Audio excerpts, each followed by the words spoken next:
Welcome to your weekly recap from your friends here at .LA. I'm Kelly O'Grady, .LA's chief host and correspondent. We love everything LA tech media and startup news here, so if you do too, you're in the right place.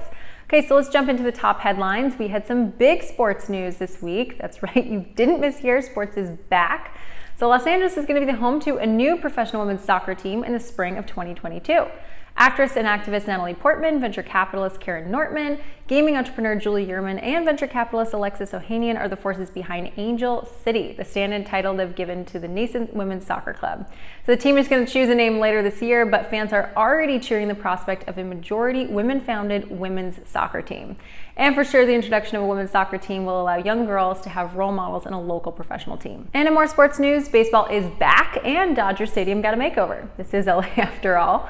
So there's going to be a new $100 million center field plaza featuring food, entertainment, play areas for kids, and there's also going to be a host of less visible tech upgrades, including blazing fast 5G wireless connectivity, an improved point of sale system allowing fans to order food and drinks without having to wait in line.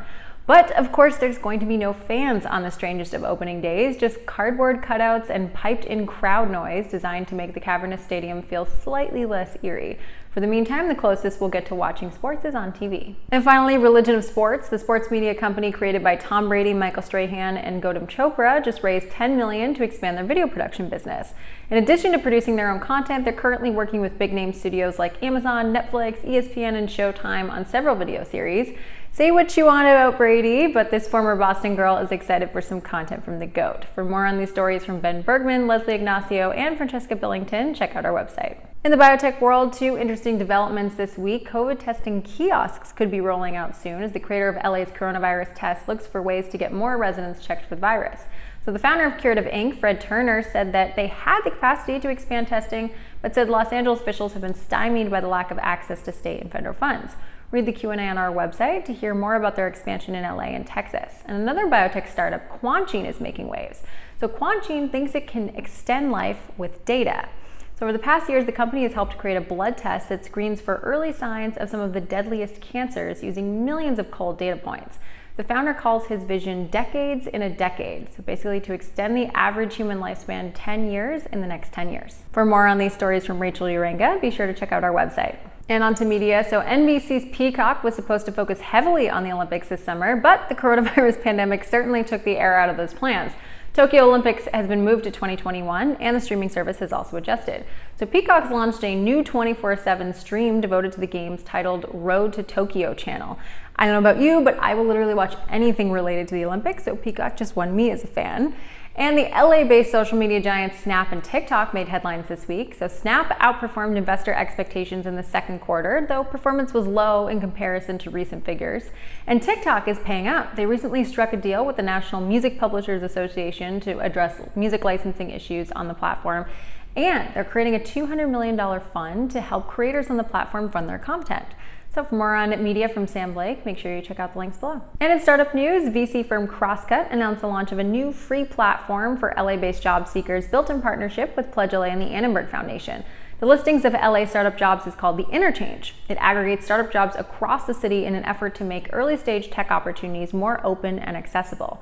And we released another .LA Dives In episode this week. I had the absolute pleasure of interviewing Anna Barber, the managing director of Techstars LA. We discussed how Techstars empowers startups to create impact, what it is about a founder that makes her say yes, and what she envisions for the future of the local tech community. Check out this clip for a sneak peek. So much of about founder market fit, like where are they coming from? Why are they doing this? If I can hear that narrative in my mind and I understand why this is so important to them, I get inspired, then that's kind of the key. I'm looking for that founder who literally can't be doing anything else because they can't rest until this thing that they've envisioned exists in the world. But then you couple that determination with kind of a really open-minded viewpoint about how you get there and like a willingness to learn and a willingness to be wrong. She's certainly a dynamic leader, so if you want to hear more from Anna, check out the full interview on our website for a look at the LA tech scene from a woman uniquely positioned to change it. And this week we hosted our second installment of the Female Founders series with one-on-one interviews with the founders of T-Drops and Skylar. think it's so easy for us to look at incredibly successful CEOs and think that they didn't face any adversity, but that's wrong. We delved into the past these two women traveled that were riddled with challenges. So watch the playback on our website if you missed it for some really interesting insights on how to start your company. All right, that wraps up our weekly recap. For more details on these stories, other news this week, and to learn more about the virtual events we're hosting, visit us on our website, sign up for our daily newsletter, and be sure to follow us on Instagram so you don't miss our exclusive video content. Thanks for tuning in. I'm Kelly O'Grady for .la.